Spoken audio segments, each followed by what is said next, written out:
Do you hear background noise on my end or it's okay? No? Seems to be Okay. okay. Seems to be fine. Okay, good.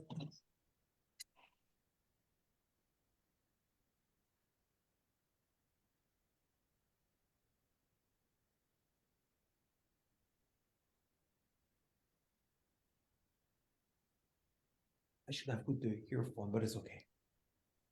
No, we hear you okay. Yeah, we hear. Yeah, okay.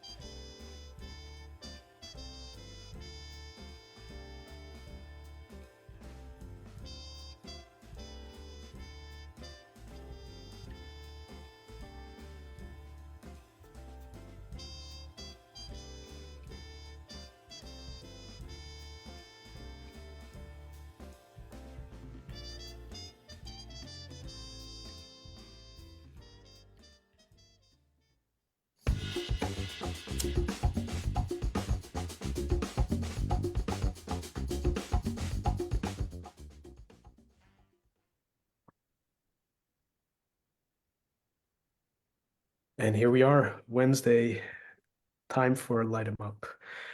Good evening, good afternoon, good morning, wherever you're joining us from. Welcome back. Welcome to the Light 'em Up Lounge for another exciting interview, another show with two special guests tonight. It's a privilege and pleasure to welcome Emily Sahakian and Thierry joining us, well, from two different locations, actually, from the DR and Thierry, if I'm not mistaken, from Mauritius. Oh. So once again, we have a truly global audience. We have guests scattered all over the world and people joining us from Southeast Asia, the Middle East, Central Europe, Africa, the US, Latin America. I know this week is Pura Sabor, so a lot of our dear friends and fellows will probably be either on the way or already in Nicaragua enjoying wonderful cigars in and around Esteli. So greetings and best wishes to everybody attending Pura Sabor. I'm glad that so many of you still made it to our wonderful lounge here today, though. Friends and families here at the lounge via Zoom, make yourselves heard, please chime in. And for everybody joining us over on Facebook, we always love to hear your thoughts and your questions, so please put them right underneath the live stream.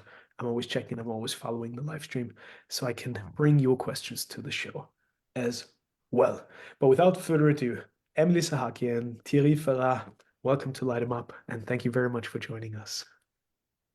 Thank you. We're so happy to be Thank you very here. much. Yes, really happy.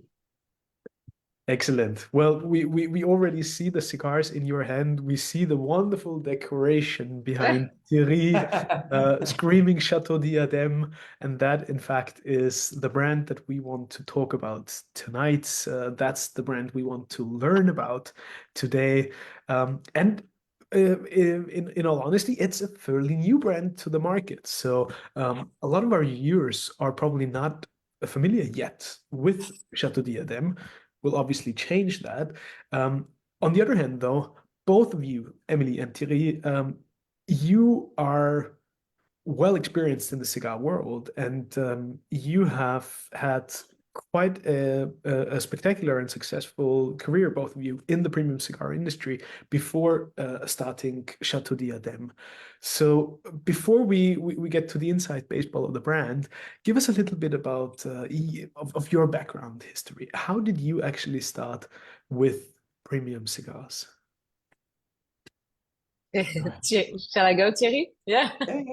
So it's it's an interesting story because I forward to the part of now is when Thierry and I launched this brand, we were thinking about, okay, so what's our story? What are we going to tell people? And as we started to think about it, we realized that actually we've been in cigars, both of us, since we were kids. And Thierry's father used to be a big cigar smoker. He was smoking a Romeo and Juliet at Churchill's.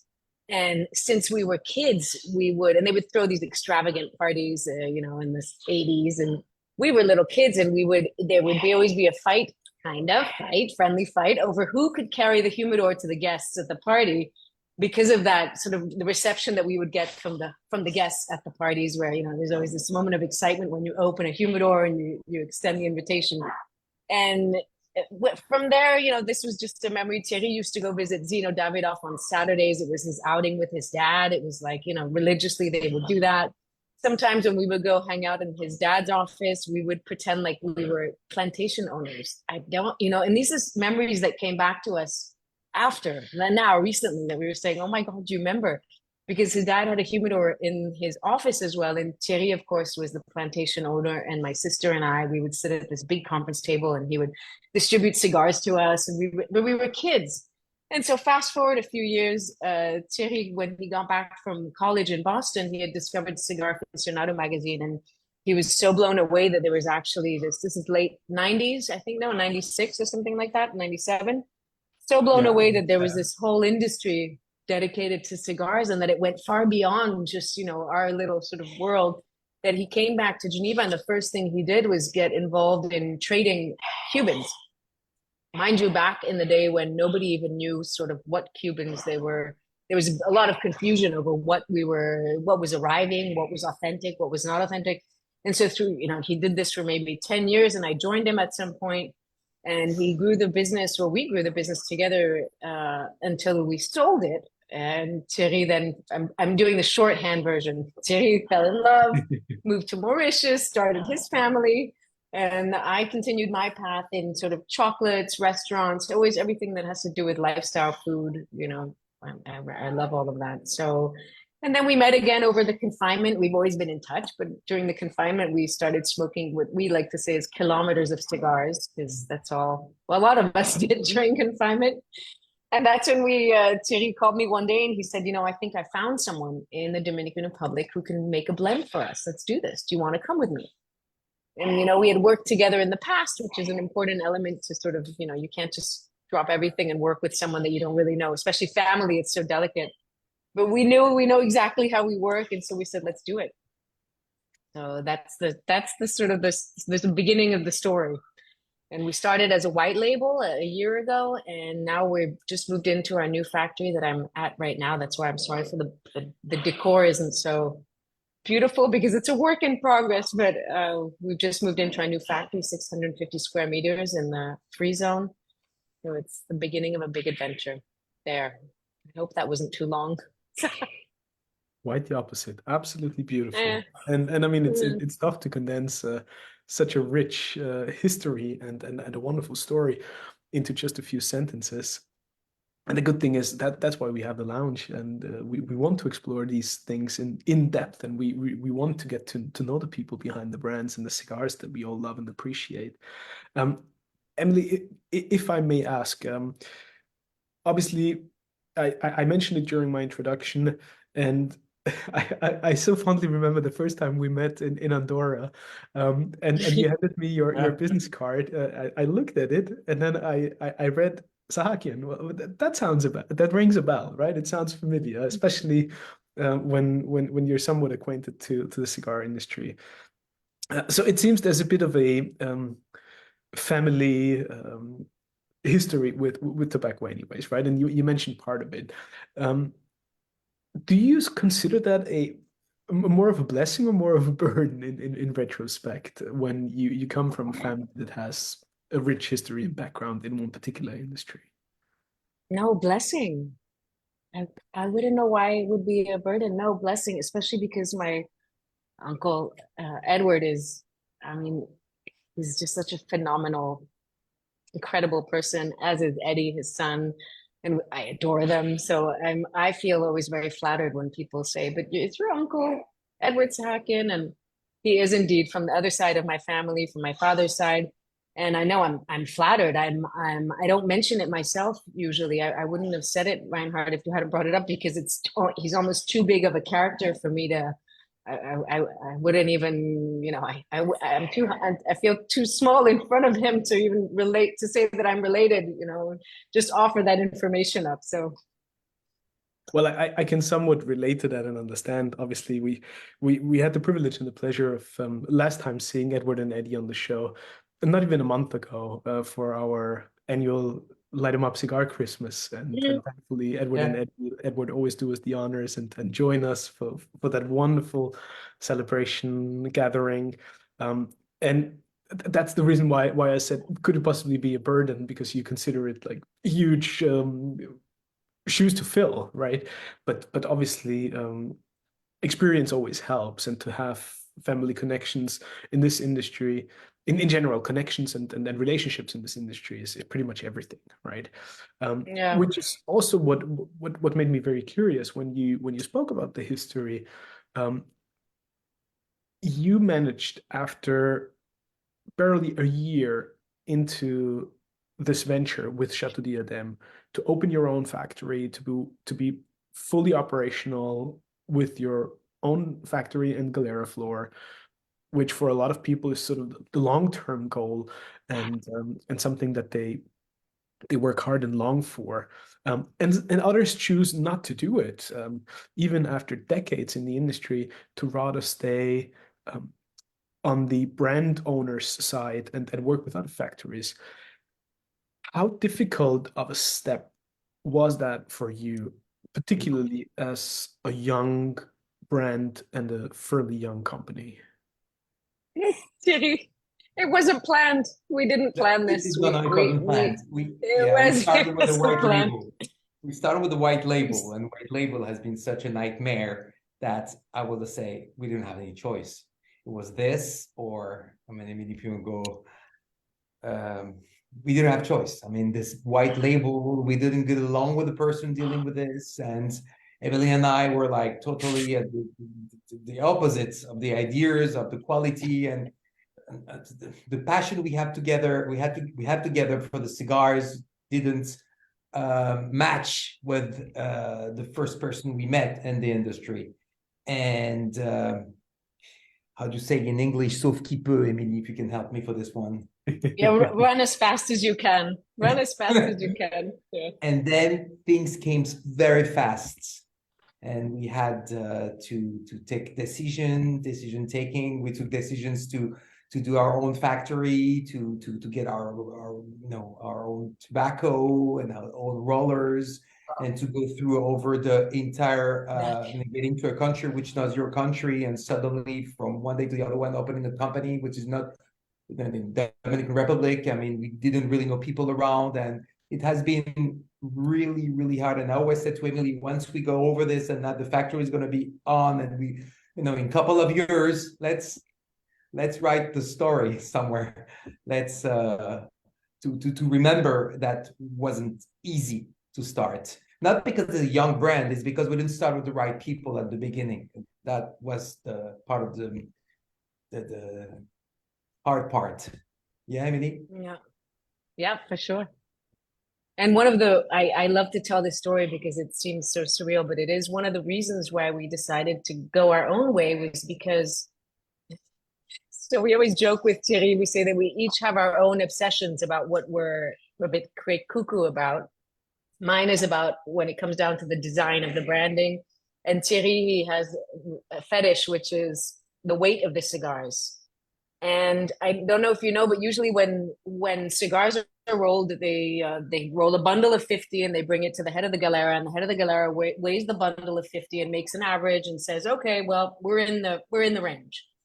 And our issue with that was that it was very clear that we had only one chance, that we were going to come out on the market. If we come out with a cigar that's either too tightly rolled or too heavy or not enough tobacco or not, we wanted to get it right. And so we told this first gentleman that we were working with, we want to weigh every cigar, and not just every cigar. We want everybody in the whole process to weigh the cigars. So, they work in pairs. You have the bonchero and the one who does the wrapper, torcedor, sorry. And we want all of them to weigh their cigars at their, after they're done doing their part, and then bring it to the head of the galera and have him open the bundle and then weigh each one again. So this was part of the reason why we got into a bit of a disagreement with the white label, the person that was managing our white label, because he said, you're crazy. Nobody's going to weigh each cigar for you individually. And we said, no, but that's what we want. It's the only way that we can sort of, and it's not 100% either. You will land on a tight cigar, you will land. I mean, it happens, but at least we know that the weight is right, and that's something we're very adamant about. I mean, I just traveled from Europe here, and again, I brought scales with me. We have these Swiss scales that you put in the kitchen to weigh powders, culinary powders. And each one of our rollers has one next to him, and they weigh it. And I posted something on Instagram recently where Napoleon, one of our boncheros, he's so on the dot that he puts the cigar down, and it's, for Thierry, if it's 1, 2, 3 milligrams over milligrams, it's put it aside, which I don't know if you know what a milligram feels like in your hand. You can't even feel it, but he's adamant about that, and I respect it, and thank God, because it's it's helped us sort of guarantee a quality. No, Thierry, is that would you say? Exactly what, like, we talk about milligrams when we got into the margins, when we pass the margins down or the margins up. Yes, we have to be very strict, very strict. And the second part also, can you imagine on the white label, it's like the aging process. I mean, some people will call it the aging process. Some other people would call it like the resting time after rolling the cigar, and that's another 6 months. And once you start producing and you want to launch the brand internationally, it means that we don't have in mind just to start with Switzerland because we're Swiss, and then going to, we decided to go, listen, we're barely on the 50s. We have experience, even if we learn every day, because you never have the real experience. But I said to Emily, now this is, one of the, I wouldn't say our last challenge, but one of the last big challenge. Let's do it. And that's why we decided also to have the cigar resting for 6 months. Imagine on the white label, when you don't really own the place, you don't really know what's happening. It's like having like gold bar, which is not into your safe, but in the safe of someone else. And that's why everything came so fast by doing our own brand, having our own factory. This is all part of the process that made us decided to say, okay, let's do it. And a lot of people came to us and said, oh, you guys are crazy. I mean, can you imagine you're going to handle like the staff in the country which is not yours? You're going to handle the administration, and you're not yet in the free zone. How are you going to get to the free zone? And then it has been a year of work and administration. Honestly, a lot of patience, but we're really happy. I mean, the reason why we went that far, we have only one word for this: the passion for cigars. And we said one day we will have our own brand, we will have our own rollers, our own factory, and our own place, only for Chateau Diadem, because we don't produce we didn't do any white labels for other clients, and it's only Chateau Diadem production, and that's the way we want things to be. Quite an admirable undertaking, I have to say. Another aspect of that clearly is, Thierry, just cash flow, right? To take an analogy from the spirits world, if you want to start producing single malt Scotch whiskey, you know that you're gonna distill for an awfully long time and to put aside barrels to rest and to age before you can put any product on the market. Which is why so many of them start with the gin whilst all their Scotch is aging.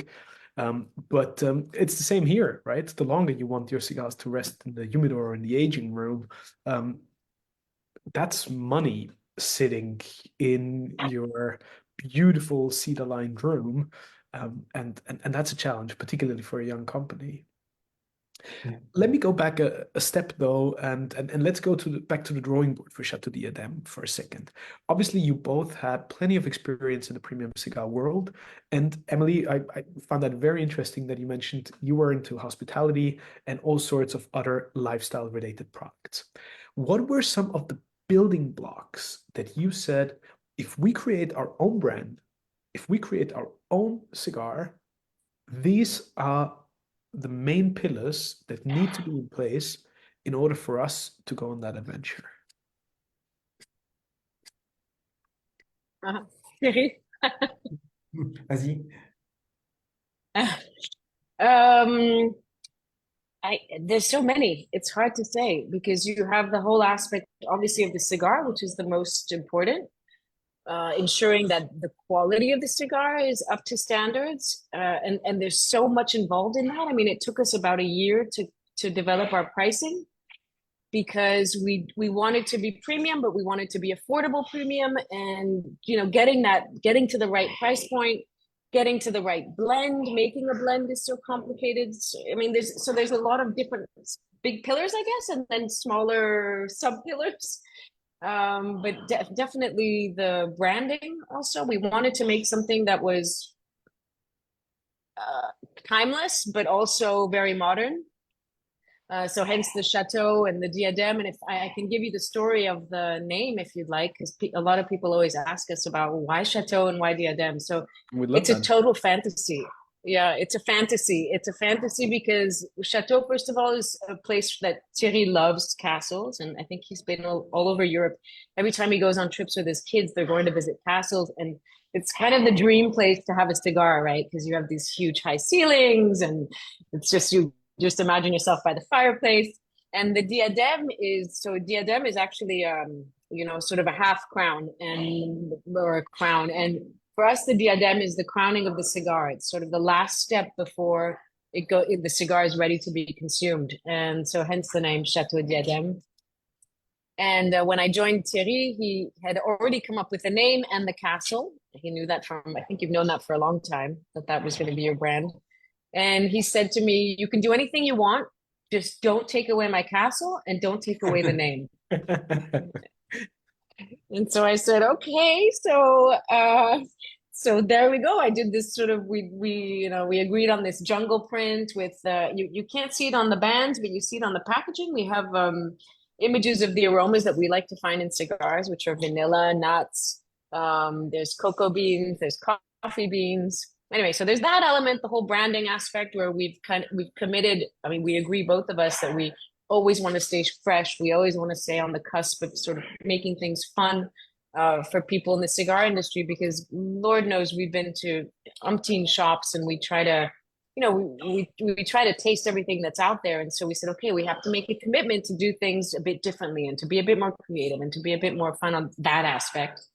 And then, of course, there's I think is an important one. The third pillar is my and Thierry's work relationship, which is sort of one of the biggest foundations of how are we going to agree to never, to hopefully never get into an argument or to make this as smooth as possible. And the two of us came up with a gentleman's agreement where we said, okay, we agree that we can disagree, but we'll never get up from the table until we both agree. And so far so good. So far we respect each other's opinion a lot, and it's been so far so fun. No, Thierry, would you add anything to that? No, I mean, exactly this. The partnership is so important, and the relation is so important that really, I mean, it would be horrible to launch a brand and have two partners fighting together because they never agree on it. No, we were from the beginning, and that were also because we've been working so many years together. I mean, they had not a big risk to be in any conflict with this. When you came, I mean, when we started the idea of Chateau Diadem, and you came with these ideas of jungle, because let's be frank, you came with this, and you said, I was looking at this, and this is colors. I mean, this is a jungle. We don't bring jungle in the cigar world. We love Chesterfield and, this different atmosphere. And you were like, no, I think the jungle is going to be the good one. I mean, you decided to take the castle. I want the jungle. The jungle will fit with the castle because the jungle is the part of the flavor, the wheels of flavor, and this is where you added all those flavors as the nuts, as the coffee, and everything you just said. And that was wonderful idea. And I think the feedback we have now on the return of the branding, let's talk about branding, has been, people were saying, it's new and fresh. Well, that's the reason why coming as a new brand on the market, we needed to think also to do something a little bit different. I wouldn't say the cigar would be different. I mean, cigars, the blend is not something easy to do. And I wouldn't say Chateau Diadem is the best cigar in the world. I wouldn't say Chateau Diadem is the worst cigar in the world. But for first Liga, we try to reach a point where we can please as many consumers with this cigar. And we hope that with the time we will come with new ligas, and we'll see what's going to happen with most of the magazines rating us. And who knows, probably in 5-10 days we end up with a 94 for we don't know. I mean, we're working. I mean, we're not working for this. It's the passion. I mean, doing blends takes a long time. I mean, Emily was saying, like, doing a blend is not just coming and choosing. I mean, most of the audience knows to make a blend takes a long time. By the time you decide what type of leaves you're going to put together, and then you have to wait a month, 3 months, 6 months to taste the cigar, and then 6 months after you're like, nah, that's not the good one. I mean, most of the leaves didn't match together, and you have to start all over again for another year, and it can take years until you get the blend. But it's only the passion, and it's just such a pleasure to do it. And it's only passion for cigars, also passion for people that love cigars, are passionate passion people with other passion people. That's the beauty of this business. You meet incredible people. I mean, and in a couple of minutes, just shaking hands, starting discussing, and boom, you talk cigars, and you feel like you know this person forever, that you just met the person 10 minutes ago. And that's the beauty. And that's the part when Emily said we were in the business, we left the business, and we coming back to the business. We were missing this part. I mean, this relationship with passionate people for cigars. Is that correct, Emily? For sure. For sure. I mean, we kept a lot of relations from our previous years in the industry. And when we started, we had a few angels that we like to call them, that we consulted a lot, who are in the industry, and that we would call very often and say, what do you think? What do we have to do this? Or, just because we had been out of the game for so long. And we're always taken aback by how kind everyone is. I was with our Swiss distributor, and he said, well, cigars is like a trait d'union. It's how do you say? It's a dash between two words, between two people, and the connection is so easily made. It's just lovely. That's very true.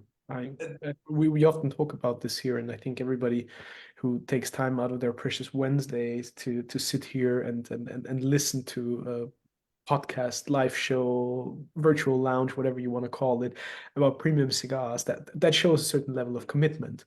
And I think all of the people who join us frequently clearly understand and appreciate that the premium cigar world and industry is unlike any other industry that we've experienced, in how it brings people together, and how the cigar, that humble piece of Mother Nature and magic at the same time, is just the great equalizer, and the one thing that brings us all together, which is absolutely beautiful.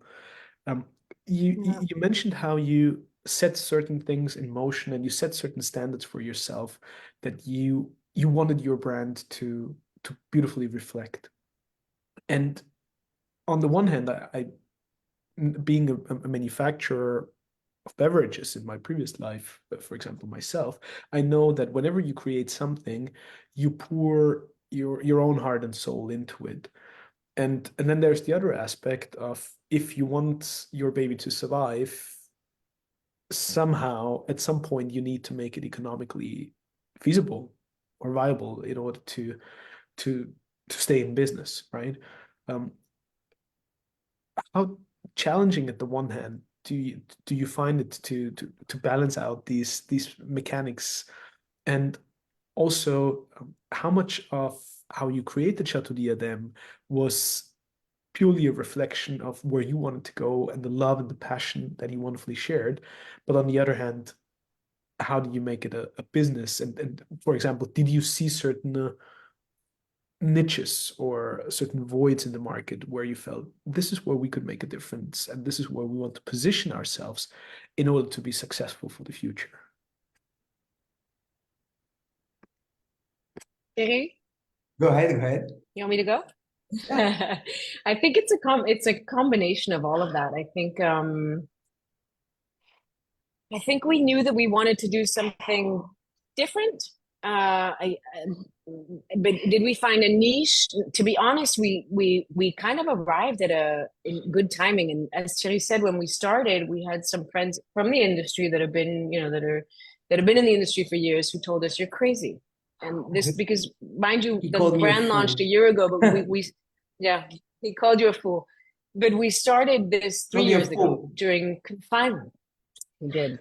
And everybody was telling us, you're crazy. What are you doing? There's so much competition out there. And we kind of just went forward. And I guess, life is about circumstances and being at the right place at the right time and seizing that opportunity. And then suddenly when we all got out of COVID and we realized that there was a lack of Cuban cigars and that, this whole I would say it's a Cuban cigar crisis, actually, which was very sad because Thierry and I both came from Cuban cigar backgrounds and we swore by Cuban cigars, 20 years ago.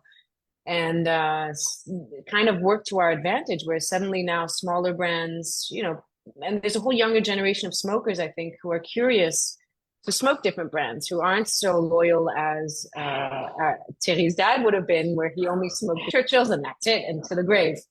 And I think youngsters now want to go and want to test different things and aren't as faithful to the cigar brands, which is kind of cool because then that means that they try different things. And I guess that's where we're going with Thierry, is that we know that there's this younger generation of smokers. When I say younger, obviously they're in their 30s, who want to try new things, and that's the niche that we're in, I guess, that we're going for. It doesn't mean that we don't we don't make a blend thinking of, actually when we made this blend we said we want it to be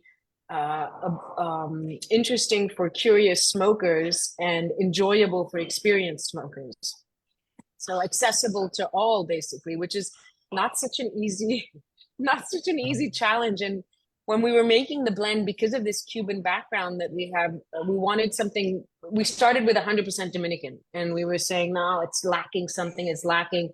Let's put some Nicaraguan in there. That was you, Thierry, and we put the Nicaraguan in. And when we were tasting it young, we thought, oh, it's bitter, but which is normal for a young cigar. And this is when we said, okay, you know what? We'll do this. We'll put the Nicaraguan in, but then we let them rest once they're rolled. And so again, reverting back to what you were saying, Thierry, our cigars are all aged between 4 to 6 months, depending on the size of the cigar.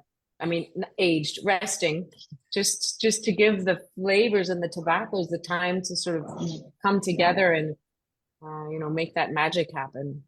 So I'm not sure if I answered your question properly, Reinhard, but Absolutely. there. Okay. No, definitely. And you perfectly segued us into the next question that I wanted to ask you, and that is, why the Dominican? Was there a specific logic behind choosing the Dominican Republic as the home for the factory for Chateau Diadem, or would you also say it is more coincidental rather than planned? What Go happened for is it, Thierry. I'm sorry, je t'ai pris la parole. Go for it. No, t'as bien fait. No, what happened is, as explained, we started with a white label. And to get this white label, we had a connection. This connection was in the Dominican Republic. It could have been in Nicaragua or Honduras, but it was in the Dominican Republic. That was just a coincidence.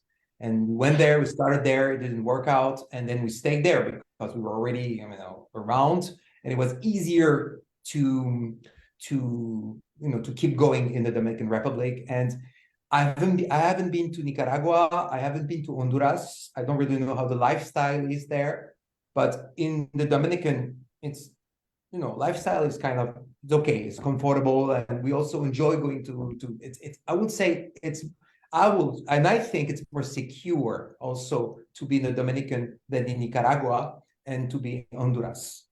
I think that was also part of, we know that the tobacco and the field in Nicaragua is unbelievable, and they have a beautiful field there, but it's not that complicated to get Nicaragua to the Dominican and have the cigar rolled in the Dominican with the Nicaragua tobacco.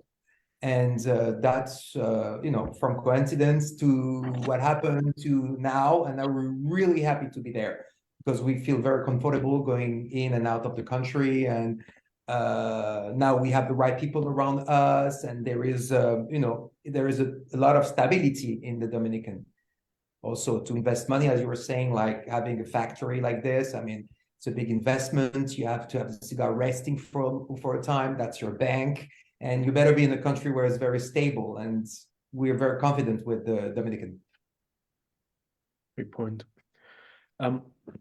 Conviction, we see it just behind you, Thierry. It was the first blend that you introduced to the market in a number of different vitolas.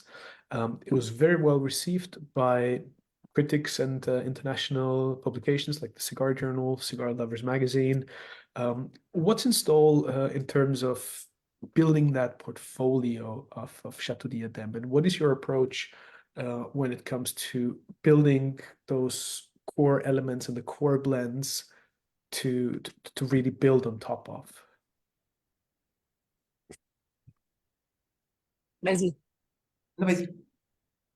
Okay, so well, we came out initially with 6 sizes for the Conviction, and we have a 7th one coming out now, which is this Lanceros that I'm smoking. And with Thierry, we've been working on another blend because we realized when we were at the Dortmund festival, our distributor came to us, one of our distributors came to us and said, guys, this is all great, but you need to have a new blend coming up soon, because and this is when Thierry and I, we looked at each other and we said, it's like the fashion industry. You have to keep coming out with new, So we've been working on new blends. We're something special, hopefully coming soon, and that we think we'll be releasing at the Intertabac Fair next September. And the idea is to keep the Conviction line as it is. So now with 7 vitolas, and develop from there into other blends, developing newer blends. So that's the plan for now. Emily, let me just ask you: do you Sure. believe in the statement that was shared with you, and do you firmly believe that in order to be successful as a cigar brand, you have to fall into that? I call it a trap. I don't know, but it got us new and the next. I don't know. It got us thinking with Thierry, where we said, oh my gosh, we gave so much energy into this first year where we came out. So there's a whole universe with Chateau Diadem where it's, because we're new, we also made the decision to create a lot of accessories that we could give to our distributors. So the business model that we have is 1 distributor per country.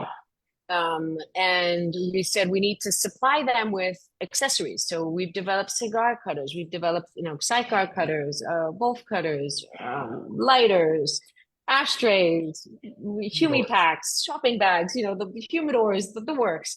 And we were so proud of this when we arrived at Intertabac that when our distributor told us, guys, you can't just keep it at 1 blend, we kind of thought, hey, yeah, it's a good point. And we had already been looking at another blend. I don't know the trap of always coming out with something new, because to be honest with you, I get lost with a lot of brands that are making new blends, new sizes, new, and I get very lost with what's coming out. And I think you have to have a bit of a strategy for that, so that it doesn't get messy. But I can see how it does get messy, given the demand that's out there, and that people just want new, they want to try some new things, they want novelty. And so I can see how it can get really confusing, even as a manufacturer.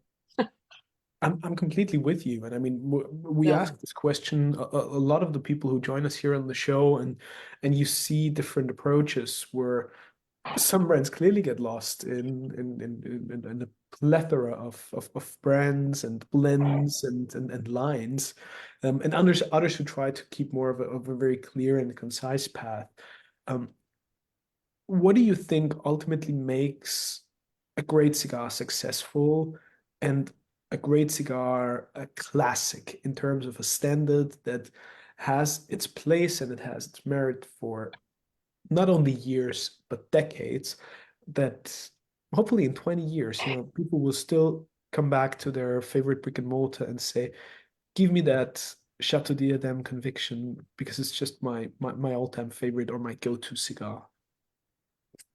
I think it's Thierry, I'm just going to say, because I know you're going to have a word to say about this too, but I think it's consistency and being true to the product that you produce. And I know that I speak for both of us because with Thierry, there's so much passion on our end that goes into this.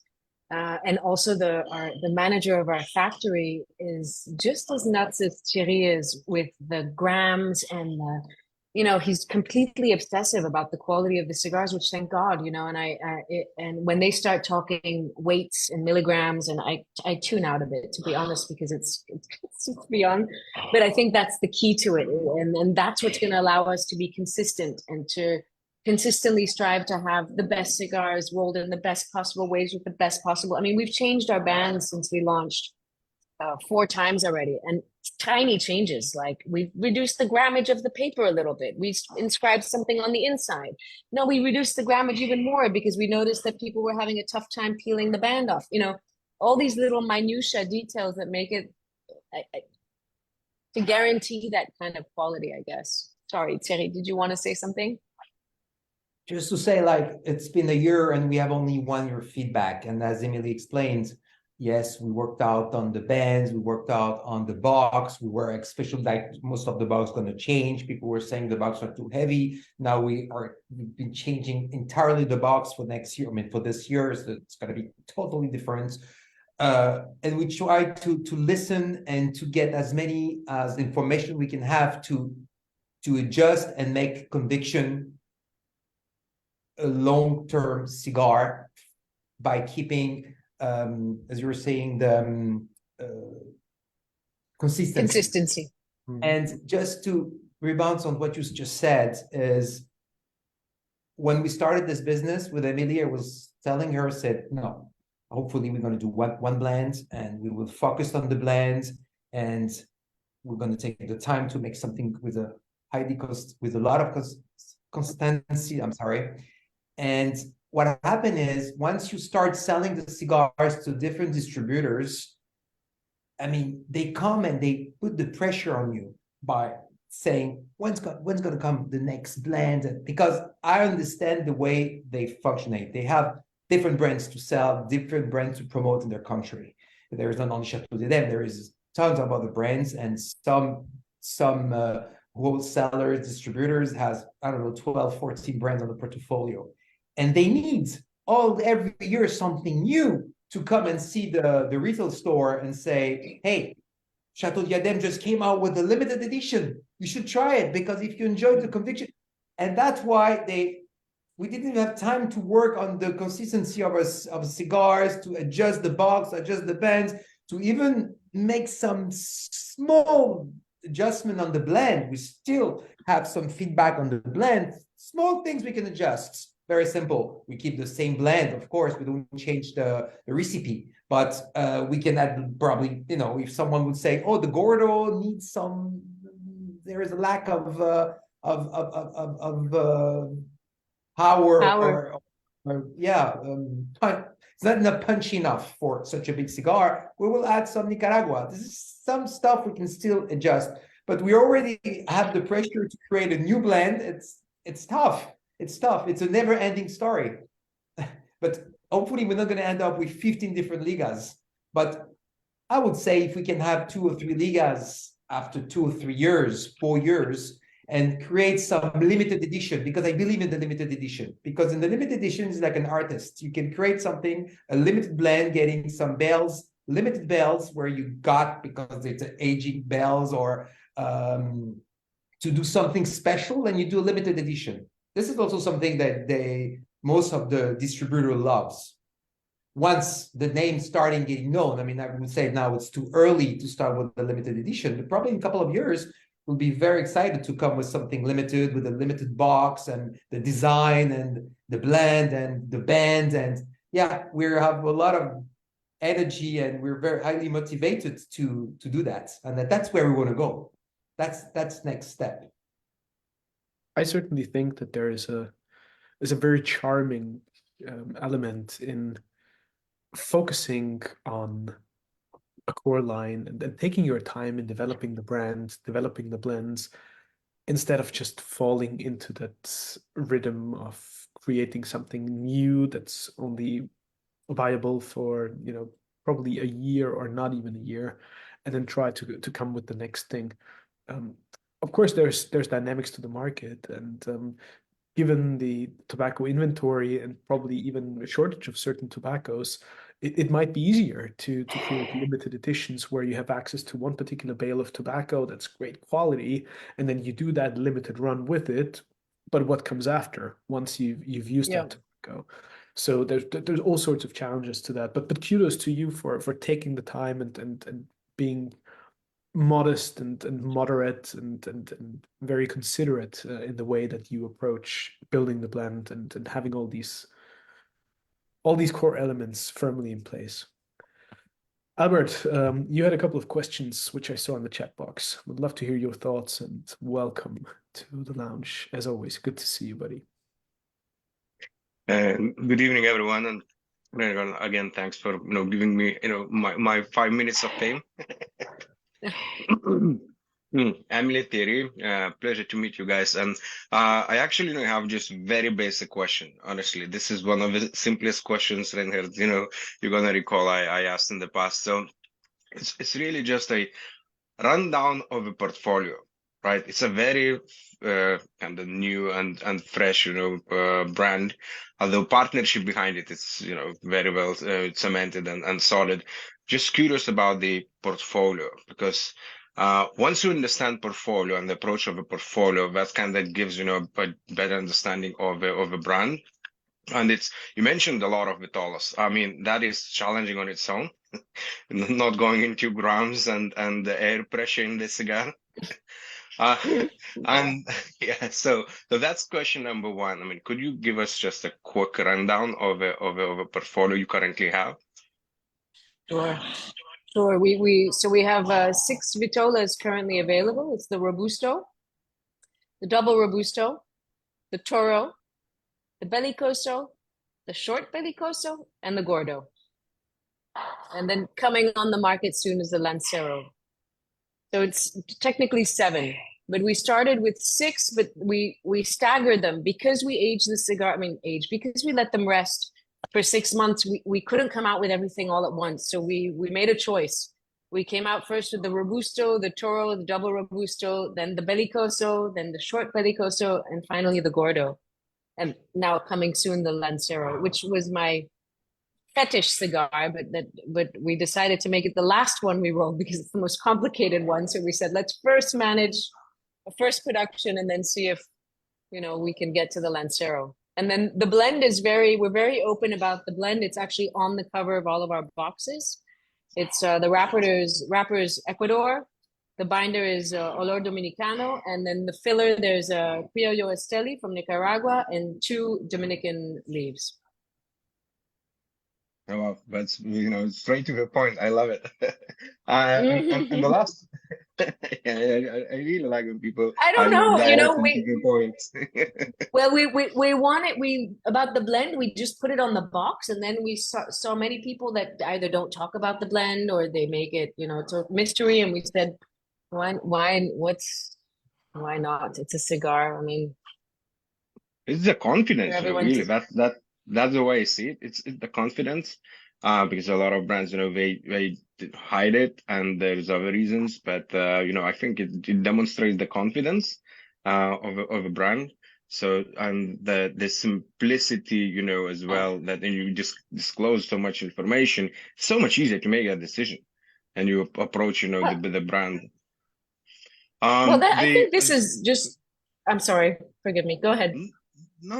I mean, I just hope that you're gonna elaborate a little bit more after, Sure. Elaborate on. On that simplicity and confidence. Yeah, I hope so. This was more how Thierry and I, when we taste a cigar, you're more open to just tasting and not knowing what you're tasting, but I'm always so. What is it? What's in the blend? What's in because I feel like cigars, I think we all remember, we're a generation now where you remember going to a restaurant 30 years ago and asking for a glass of wine and they would say red or white. And then you had Chardonnay or, and now it's gotten more and more evolved where it's like, okay, but where's the Chardonnay from? Okay, it's American. Okay, is it aged in cask wood? Or was it, and cigars, we've gotten to the same point where cigar lovers were curious. You want to know what you're smoking. You want to develop your palate. You want to know, is this Nicaraguan? Is this Honduran? Is this? No, I think I find it interesting. I don't know if That's a it's great answer. everybody's. Yeah. That's a great answer. Yeah, the comparison with wine was, spot on. I think it's exactly how a lot of people, feel about it, and especially people who are not very educated about the cigars, but they, started, smoking a year or so ago, and they, always curious about a couple of things. So yeah, obviously we're gonna look at how it's the packaging and all the presentation, and maybe we learn how to inspect cigar and that's okay, but when they're gonna ask about the blend and when the retailer cannot explain it, Oh, yeah, us we have it's a moment of silence, which is this is awkward. it's a sneak peek of our new boxes, but the blend is just on the cover of it. Ooh, And I then like that. inside, yeah, and then inside we even had all of our rollers give us their signatures so we can put them on the inside of the boxes, which was Oh, fun that's a too. nice You touch. know, I don't know. It's That's a nice just touch. I, I don't may I know. say something? Thierry, you may. Yeah, about the blend. Coming from the Cuban world, we were so used to smoke puros, que they are 100% Cubans. For the rest of the world, I mean, I would say that especially the US world, it's been 30 years they smoking different blends. They had the chance to discover different terroirs, as you said in French, or crops, or I mean, fields from different countries. And Yeah, you can use it. that's wonderful. It's like in the past we used to drink only Bordeaux, and now we have the wine of the world. You can have Chilean wine, which is incredible, Argentine wine, Spanish wine. I mean, and what excites me personally, even if I'm a manufacturer of cigars, it's not I'm smoking Chateau Diadem every single day. Absolutely not. I'm still passionate about cigars, and my excitement is when I go to a shop that's already to make a selection.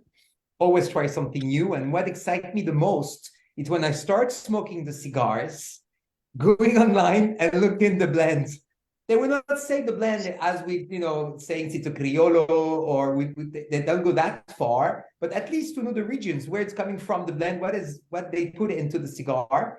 I had this afternoon, don't ask me which one of Alec Bradley I had, but it was the one with the Candela color and the brown Shamrock. color. Yeah, the Ecuador. Shamrock. Yeah. Shamrock. They had Honduras. Let's talk about only the filler. Honduras and Panama. Panama. Oh, I haven't wow. tried any Panamanian cigars. I mean, it was a good cigar, actually. I enjoyed. But that's one of the excitement. And I believe that for the Europeans, now they don't have as many Cubans they used to have in the shop. The one they have are usually now Cubans like Cohiba and Trinidad were the most successful Cuban cigar. They're kind of expensive, wonderful cigars, but expensive. And now, they want to try some new brands. I mean, every day for the European market, it's a discovery, because after 50 years of being Cubans the best seller in Europe, suddenly now the best sellers are cigar of the world. And I believe that most of those consumers enjoy checking what they're smoking.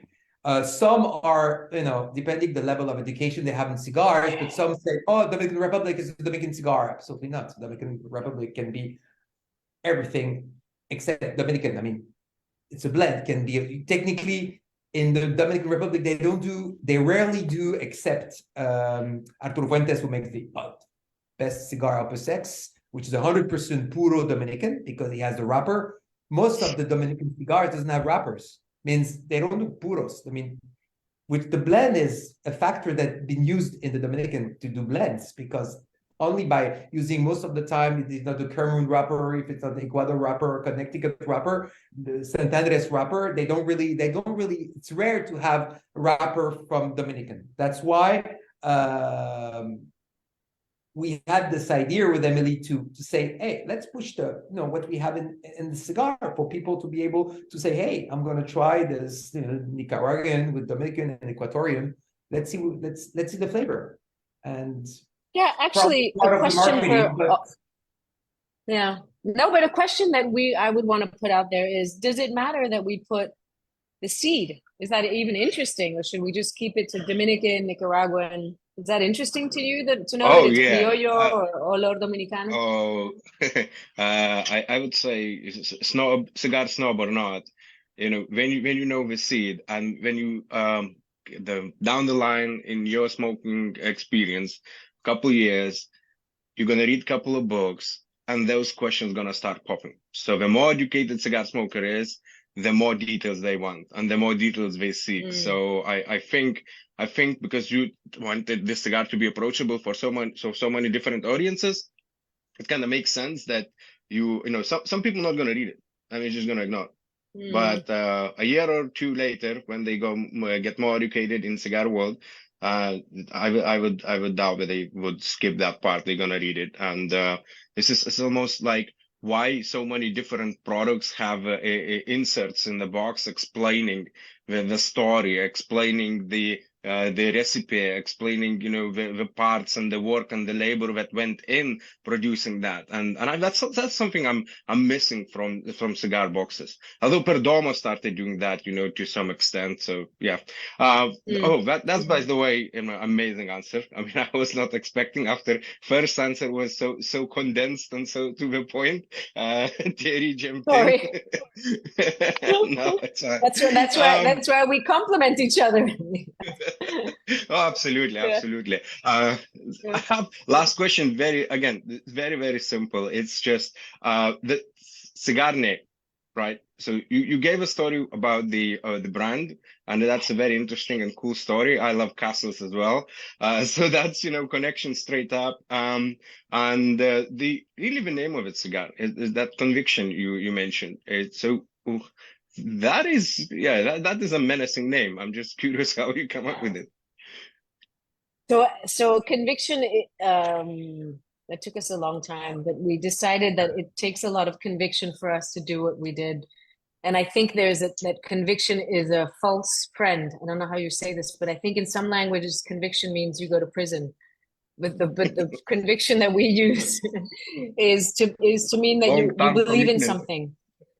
Yeah, that you believe in something and that you go to the end of it. And it really is, because we've lived quite an adventure in the past 3 years before we even launched the cigar. So coming up with the name was really difficult, and we didn't know what. And then one day it just popped up, conviction, and we said, yeah, that feels right. But the trouble is, Reinhard, to come back to what you said about making new blends and changing is that it's taken so long just to come out with this brand, Chateau Diadem, with the conviction, with this, these new boxes, and then now to think, now we're going to go on to another one. I don't, we're just digesting this. Yeah. So I hear you. but good questions. Yeah. Oh, it's a lifestyle, so you have to live up to it now. You put so much effort in your first one, the second I has know. to be even better. Yeah, exactly. We're aware. Yeah, okay. I don't have any more questions. I think one question that I had, I might figure out that myself, via availability and where we can get our hands on your cigar. That would be homework for myself, I guess. So well, again, thank you both for You feel free joining this show. to Thank you. feel free to email us. It's we joke with Thierry, but we say Chateau Diadem never sleeps because of all the time differences we're on.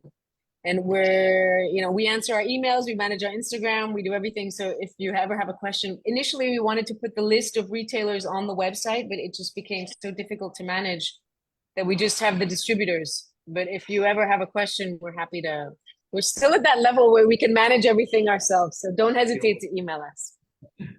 Lovely. Or send us an Thank you very much. Instagram message or however, Oh, I already subscribed to Instagram on your channel, so yeah, no. I'm Thank gonna you. follow up with my message there. Again, thank you, and Reinhard, Thank back to you. you. Thank you very Albert, much. many thanks for your questions. I wanted to briefly touch upon the point regarding the transparency of the blend and the tobaccos used. I find this a particularly interesting topic, and in fact, I'm writing a series of articles for the Cigar Journal about this, where we're trying to give a bit of almost like a pure grade tasting experience of individual tobaccos to the readers. Because one thing that always not bothers me, but it just it's something that struck me is I'm all for transparency, and I'm I'm as geeky as it gets, and I would love to know the plot of land and the hours of sunshine and rain that particular plant Yeah. saw before it made its way into the cigar that I'm smoking 5 years down the road. However, when you put the exact details on a blend, most people haven't had the privilege of smoking pure grade or tasting all little fumos, to even understand what, you know, Condega Viso or um, a Sumatra seed grown in Ecuador in that type of priming. What does that do to the blend, right? And I love reading the elements of the recipe, if you will, but then the question is, what does it actually mean to the consumer to read that? Because there's so many variables in that still, and Yeah. sometimes I'm wondering if it, on the contrary, Too much. causes Yeah. confusion or certain misconceptions, because you might have smoked a cigar that somewhere in the blend reads San Vicente Seco, and you didn't like the cigar, but it was because of the Mm. wrapper or another ingredient that was in there. But that idea is stuck in your brain. So the next time you read San Vicente Seco, you're not going to go for that cigar because you think, oh, I didn't really like that one. Yeah. Yeah. How do you think It's we can all as an industry do a better job in terms of educating the consumer and providing those kind of insights, so that we're not just trying to, on the front end, be a little more transparent and put more information out there, but to really back it up with substance and give everybody a better understanding of what's behind? I have an idea, but it would be a mammoth project for you. Bring it on. Well, so we agree that different tobaccos, like I can tell you, Olor Dominicano tends to be creamy. Okay, but we don't know if it's the Viso, Ligero, Seco, which part of the plant, because depending on which part of the plant you use, it adds another dimension, right? Now, if I could have a dream come true, it would be to dissect every plant on different levels and talk about the flavors or aromas that each one has. But it's so difficult because I mean, we've done this test with Thierry where we smoke 100%, we just roll a leaf. What does this taste like? And it really doesn't taste like, it's difficult. It doesn't, it's hard to, I mean, that's where I would refer to your expert palate, but it would be great if you could have some kind of a diagram of, this part of the plant. This is a little more strength. This is a little less strength. This is more creamy. This is more leathery. This is more, because it's true what you say about this, like, it has San Vicente in it. And suddenly you're like, oh, I don't like that because I've tried it once. And maybe it is better to keep the mystery of the cigars and say it's just a blend. But I do think that there's interest I find it interesting. And for those of us who want to be educated about it, gosh, if you could come out with something like that, we would be so grateful, where you really dissect each plant. But then, you have these Cuban grains that are grown in Ecuador, Cuban grain that's grown in Dominican Republic, right? It goes quite deep. So I don't know how. It's a huge And challenge, even but maybe in it's an just one encyclopedia. region, if you Yeah. talk to the growers, even if you just want to talk about Ligero from Esteli, depending on which particular plot of Yeah. land, or Parcel. from 1 square meter to the next, you might have a slightly It different can be soil different. composition, and things start to change already. So, And then how long has the tobacco been aging? That of changes course. too. I don't know. It's a big project. Maybe it's some kind of an encyclopedia that you could do. You know how there was the encyclopedia of Cuban cigars? Maybe you could do some kind of an encyclopedia of tobacco leaves. Here's the rest of my life. Enormous, I'm all up for it. enormous project. There you go. Go. No, well, I'm completely with you, and in fact, my idea about this series of articles in the Cigar Journal is exactly that, but on a somewhat manageable level, to give Yeah. the reader and the consumer also a digestible format, Yeah. and some kind of insights and better understanding, but without Yeah. necessarily losing everybody who's not just the biggest nerd on planet Earth when it comes to things like But cigars. I think the big message is to be curious Absolutely, because you very never big. know. And And isn't then that some. part of the fun of smoking cigars? Yeah. Sorry, somebody was saying something. Oh, I was gonna say their project is happening, and then some unseasonable weather comes in and ruins the whole project. And the Hi, fermentation. what a nice background. Once you've done once you've done your whole project with the plants and each level of the leaves, then you have the fermentation. Every Which is a different whole other company animal. use a different way of doing it, and that can make a big difference. You can have the same crops, the same everything, and have two different companies doing the fermentation, and you end up with a different flavor. Even if you pick up the leaves from the same field, the same regions of Esteli, the same place, and you make the fermentation different, or 1 month more, 1 month Right? less, will make the difference, which is very hard challenge. But will be amazing to try to do it. Very true, Thierry.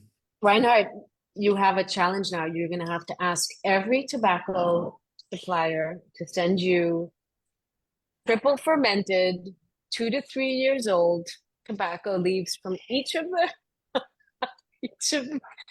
plant parts of the plant. Enormous. No, but I'm looking forward to your article because it's true that it's something that's it's still a hazy gray zone for all of us, really. And we're all discovering every day and we're all learning.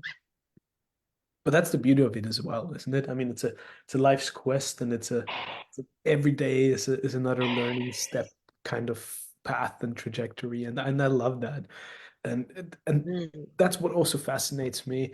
The biggest icons of the industry, the biggest master blenders, whatever you want to call them, they will always tell you, no matter how old, no matter how long they've been in the industry, they're still learning every single day.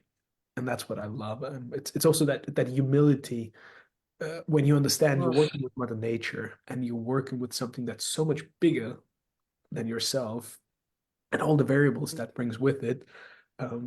It it will always have a certain element of magic and a little sprinkle of fairy dust on it, which just makes it all the more worthwhile and enjoyable, I feel. Mace, you had your hand up for a while. Chime in, buddy. Would love to hear your thoughts as well. Reinhard, thank you so much, buddy. Great to see you again. Great to see everybody. Emily, Thierry, great to meet you both. Great to meet the brand for the first time as well. So very excited to get my hands on some of your cigars and try them out. So it's great meeting you guys. I think I had a few questions. I'm just gonna jump on to Reinhard's point there about the confusion potentially caused by describing the blend. And I think it's interesting because I think you sort of go through that evolution of a smoker where you've got at a very basic level, like you mentioned earlier, New World Cuban. They start there. And then it's kind of one of those things where, oh, this is Nicaraguan, this is Dominican, and they kind of develop a palate and they kind of understand, all right, this is a bit more bold and this is a bit sweeter. And I think what happens is where the confusion can come in is at the early stages where they might read Sumatra and they think, oh, I didn't like that cigar. But I think for anybody who's curious and who's going through the evolution, who doesn't give up smoking, I think one of the great things is, even I've done this myself, where I come back later with a bit more knowledge and I'm like, oh, hold on. That was a different binder, a different filler. Actually, I don't hate Sumatra so much. I just didn't like that blend.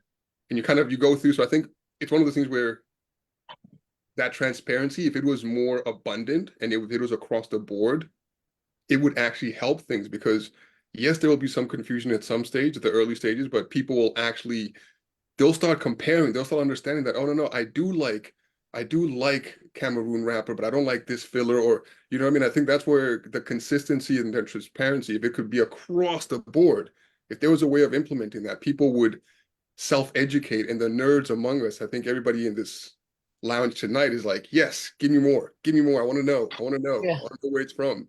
But yeah, I think it's an evolution. I think it's just if more manufacturers could put that in and could educate people individually and say, look, this is what we've got in ours. if you want to find out more, those of us who are interested will dig into it. But I think it more than confusion, it probably helps things, and it probably encourages people to learn more about what they're smoking and understand what's going in their tobacco. So I encourage it, and I love that you guys are doing that on your boxes. So that's a great kudos to you guys. Thank you. Okay, so keep doing it. Good. I was Actually, for a please keep moment I doing didn't it. know.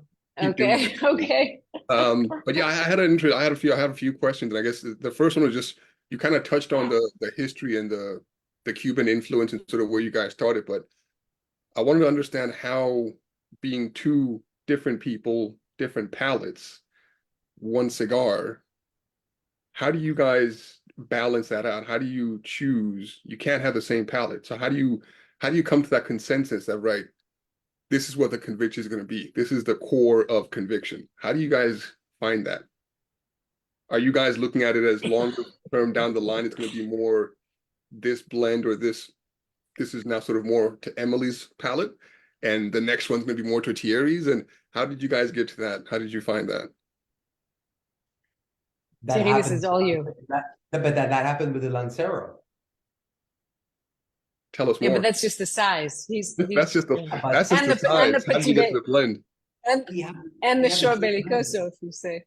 Yeah, because we have the No, same but blend, but there is we make difference between each vitoles. Yeah, it's the same yeah. blend. We try to use the same quantity of percentage of each leaves, depending on the ring gauge and the length, especially the ring gauge. And still, there is something different that happened. That's Mother Nature, you said? I guess Yeah. for you, for I guess the question that I've got is just, so when you've got a manufacturer, when you got a single entity, right? When you got a single mind behind a tobacco, it's easy for that person to say, this is what I want. This is what I'm looking for. You go to the master blenders, you tell them, you get it done. My question is more a case of, how did you guys, as two separate people, how do you get to that consensus of saying, okay, maybe it's not to my boldness, or maybe it's not to my sweetness, or Yeah. did you two come together? I'll tell you, it's our entire adventure has been one giant compromise. And at some point, one of us has to let go and say, okay, fine. Well, it's like when we added the Nicaraguan, which when you're tasting a cigar that's freshly rolled, which I'm sure you all have, it has a totally different flavor than it will, 6 months, a year down the line. And we were smoking a lot of Dominicans, and to be honest, I was quite happy with what we were smoking. And Thierry kept saying, "No, we need more power, we need more, more character." And when we put the Nicaraguan in, when we first tasted it, for me, it was so bitter. I just said, like, well, how can we smoke this? And we're not going to agree. And then somehow we always come up with a compromise. So the compromise was, fine, we put in the Nicaraguan, but we let them rest 4 to 6 months so that they can just be a little more mellow and more. But again, as Thierry was saying before, we're trying not to make a cigar that's either I like or that he likes, but that we think will be enjoyed. And so I think that's it. But it really always comes down to, when Thierry was saying about the Lanceros, is that was it's my pet size cigar. I love it. And I wanted to come out with it from the very beginning. And he was like, I beg you, please no, because it's such a tough cigar to roll that we might just shoot ourselves in the foot, and it'll be the beginning of our end, really. We haven't even launched. And so everything's a compromise. And then we always sort of trusted each other to say, okay, well, he definitely smokes much, much more than I do, because he lives in Mauritius most of the year, and I'm in Switzerland. So I just don't have so many occasions, just given the weather. And so when he says we're onto something, and he's very convincing, he has a lot of conviction, I let it go. All right, Thierry, would you agree? Yes. Yeah. I was going to say something. I didn't want to interrupt you and left my mind, but I had an example. But I'm sorry. Come back. I will. I'm sorry. That's a great answer. I had the perfect example. Yeah, I remember.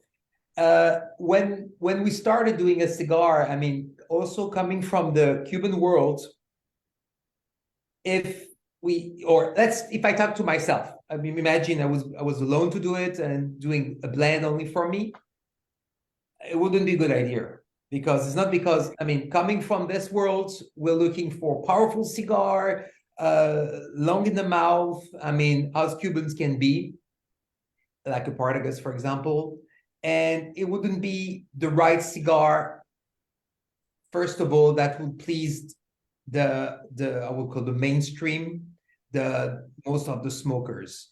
And we needed to do some compromise, like Emily explains, to balance where I like and enjoy. It's not my favorite, but it's a good smoke. And in France, say, "Wow, I love this. I love the flavor. I can feel the chocolate." And the other say, "I feel the nuts." And this is how we arrive with the blend, to have like not everybody will agree together, but everybody will bring something to this tasting.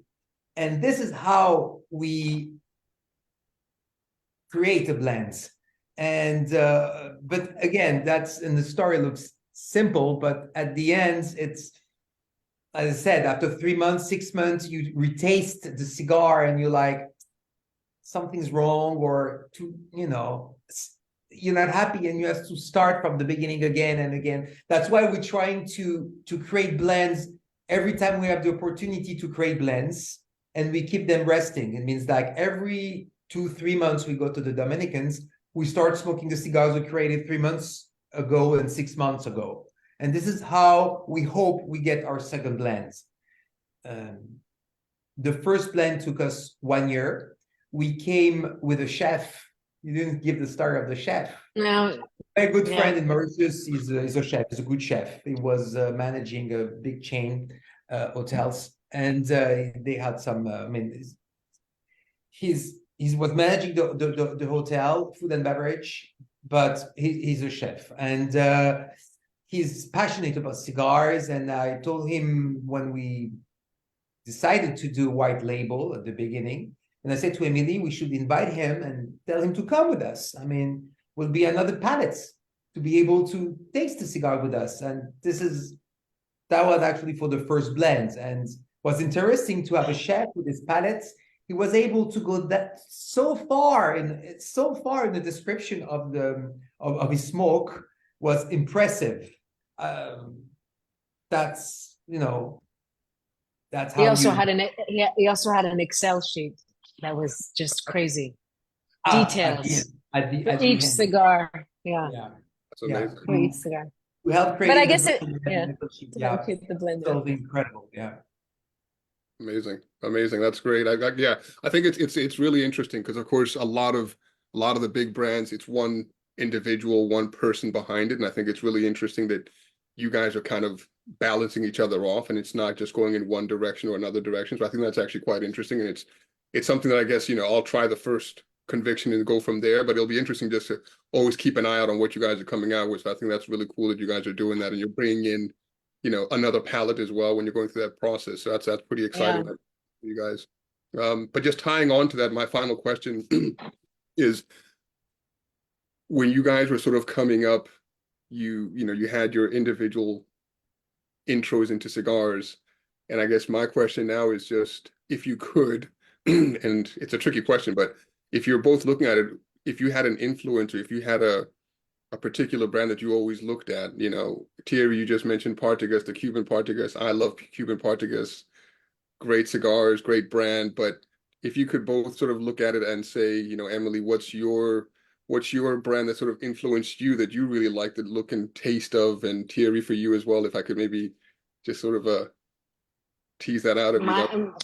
Thierry's gonna have a whole list depending on the mood that he's in, the environment, the person he's with. He's not gonna be able to give a straight answer. But go ahead, Thierry. I know already what you're gonna say, that it's too hard to give one. The biggest influence. If I say number 9? Number 9? Which one? Number 9? Somebody's guessing? No. Which one? Liga Privada, number 9. Okay. The Liga Privada, yeah. I like it. Definitely. I like it. I love it. Definitely. One cigar I love. Yeah. I like the Flying Pig. Yeah. Also number 9, yeah. Lately, because I just smoked them lately, that's why it's in my mind. But I smoked so many different brands. I don't have any really favorites. Every time I smoke a new cigar, it's a new journey. I have no judgment on anything. I mean, if I don't like, I don't like. I never say what I don't like, actually. I never criticize. I hate to criticize. But I guess on every cigars there is, and when you know the work they bring into the cigar, that every cigar has something to say. And I always take the time to understand the cigar, even if it's not right away the cigar I enjoy, like the flavor is not well. I'm trying to understand and trying to understand why, and I'm sorry, reading what is inside. And it's a journey for me, every single cigar, including your cigar, Laurent, that I had with the club the other day. The skull. The skull. Yeah. Yeah. Also enjoy the skull. Yeah. Yeah. Mine is an old love story with the Trinidad Fundadores. All right. Classic. Classic. I'm sorry. I'm sorry. I can't. It's like my first love. Classic. That's lovely. Yeah. Yeah. Is that where the influence for the love of the Lanceros comes from? Because I'm a lover. Definitely. Yeah. Definitely. And I think it's such an elegant size, and it's just it's so sexy on men, on women, on every, I love it. And the smoke of it, everything about it is just oozes with hotness, I think. Flavor, everything. I love it. Yeah. I love it. I love it. I agree with you completely. Yay. Out of the story, but I'm just into, like, with my kids starting watching marathons of the James Bonds, and we started from the 1963 Dr. No till we just get to Roger Moore, and Roger Moore on the Man with the Golden Gun, and the one just before, The Spy Who Loves Me. He has simply a Lanceros with him all the time, and Is he smoked he? Lanceros because in the 80s it was Lanceros.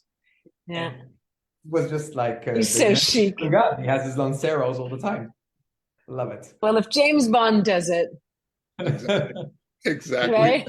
And I think it was a Davidoff. I think it was a Davidoff #1. They removed the bands. Yeah. I'm sure. This time in the 80s, yeah, 70s. I'm sorry, 70s. 74. The Man with the Golden Gun. Perfect. Thank you both so much. Reinhard, back to you.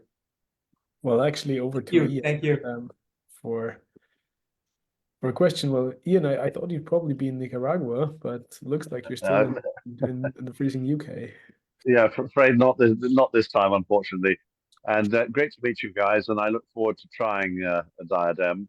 And I'm glad you concentrated on getting the weight right. I mean, I had a friend bought a whole load of Partagas T4s in tubos.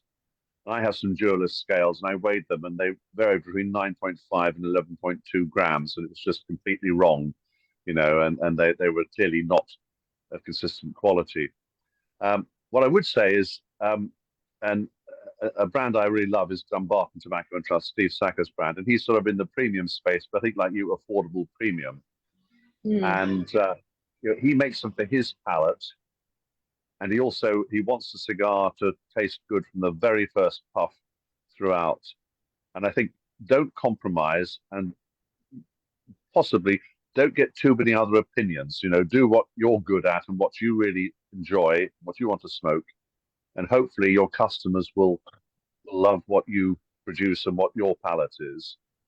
Another thing, I mean, I've been smoking cigars for 40 years, but, I'm not looking at the blend and saying, well, I'll have that one because it's got this particular leaf in it. I won't have that one because it's got that leaf in, and I don't go to my humidor and think, well, I must have one that I like brands, so I like Padron, and they have a limited range, but they're all good. I like Oliva. Again, they're not doing thousands of different blends. So, stick to what's good there. I appreciate you've got the problems with the distributor saying, let's have something new, something new, something new. But you've got to be consistent, and you've got to get a good cigar. And so that in 5 years' time, if somebody gets the same cigar, it's going to taste similar. And I know that's difficult with different crops and different years and all the rest of it. But, focus on getting it right, and then hopefully the customers will come. If you keep on chopping and changing and getting too many opinions, then, you're like any other brand, and you're in the premium space and you want to stay there.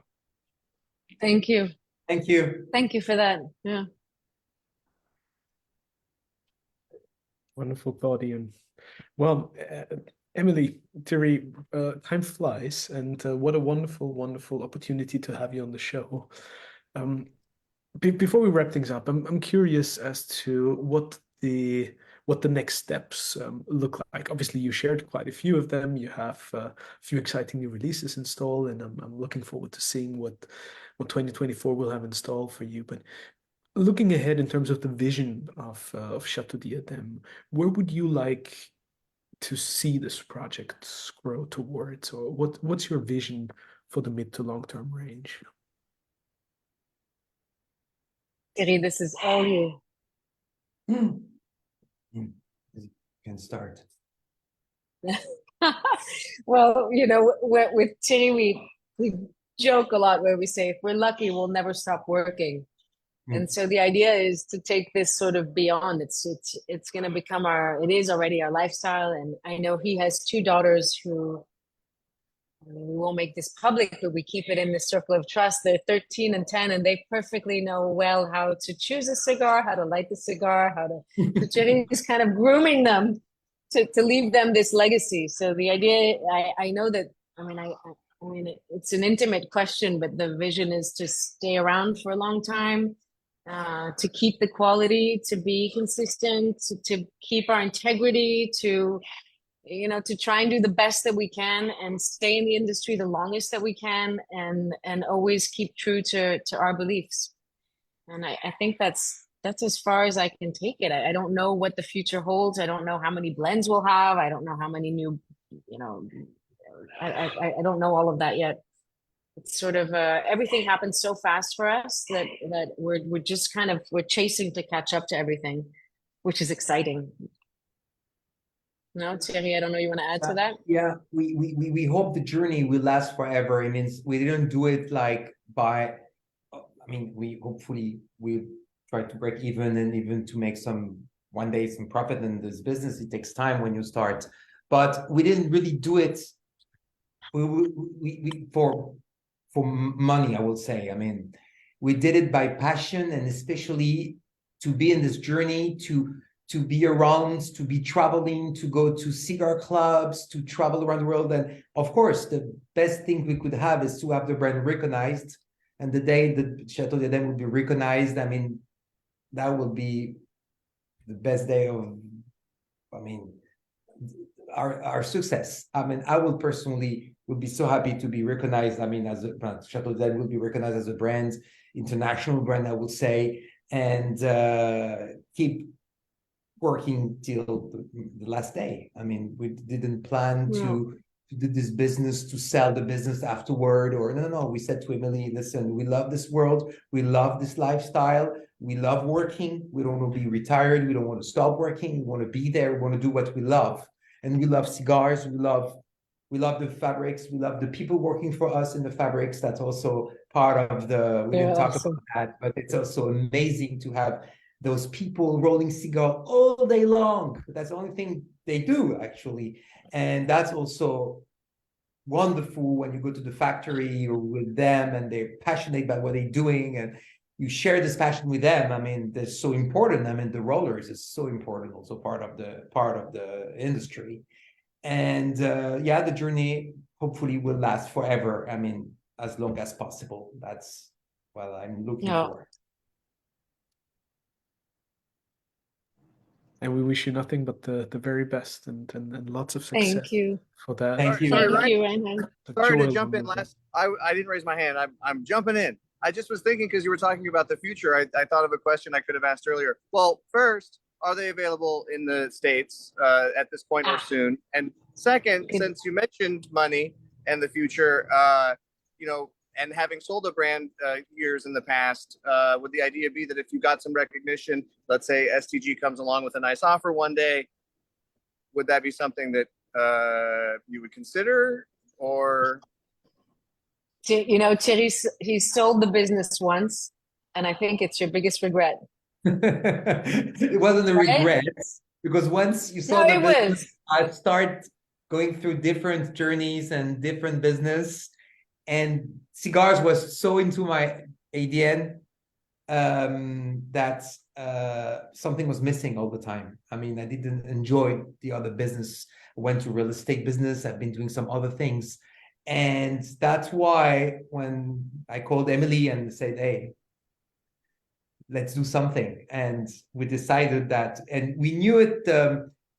It's not just taking a decision, it's easy decision saying we're going to launch a brand. I mean, it's a full-time job. I mean, when I say full-time, I mean, you can imagine it's nonstop. We're on Chateau Diadem day and night, weekend included, and hard decision. And if STG come and say, hey, I want to buy your brand,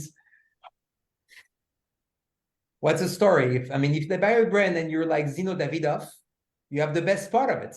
Dr. Steiner got the brand and he had the best part of it. He was the ambassador and he was Zino Davidoff. You know that in the 80s, he sold the brand and he worked until his last day. But I cannot answer this question. That didn't happen yet, but we don't have this in mind. And tough question. I'm sorry. Very Good question. Good question and tough question to answer. But emotional question. But to come back to the US. I don't know what to say. To come back to the US, we're actually considering this year. We've been in talks with someone for the past year. We weren't ready last year because we were in a much smaller factory. And now that we moved into this bigger space, we're ready to kind of get to that next step because the US is a huge market and we don't want to fail. I mean, we want to be ready for it. So we've been with Thierry. It's sort of our topic of the early years US market, and when exactly is that going to happen? But I think at some point this year, Thierry. Hopefully. We need to make sure we have our ducks lined up. This summer, we still have, before Dortmund, hopefully. Fantastic. Thank you. Cheers. We cross our fingers. Cheers. Thank you. Thank you very much. Thank you. Sorry, Reinhard, we've talked too much now. Not at all. Quite the opposite. That's what we're here for. It was wonderful to have you. Emily, Thierry, many thanks again for the wonderful time you shared with us, for all the explanation, for the information, the insights. I wish you nothing but the very best for the path ahead. I hope to see you soon again and share a wonderful Chateau Diadem cigar with you.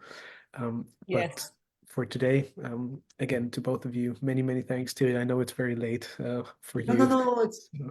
Thank you for the invitation. Thank you for with great advices, and being with you in this lounge has been wonderful. Thank you very much. First time, and it's been all ours. Happy to come back. Thank you. Many thanks. Emily, Thierry, all the best to you and to everybody joining us. Thank you. Thank you very much. We'll see you all again here. Same time, same station next week. Until then, light them up. Goodbye, everybody. Thank you. Bye-bye. Bye-bye. Thank you. Bye-bye. Bye-bye. Thank you, Emily.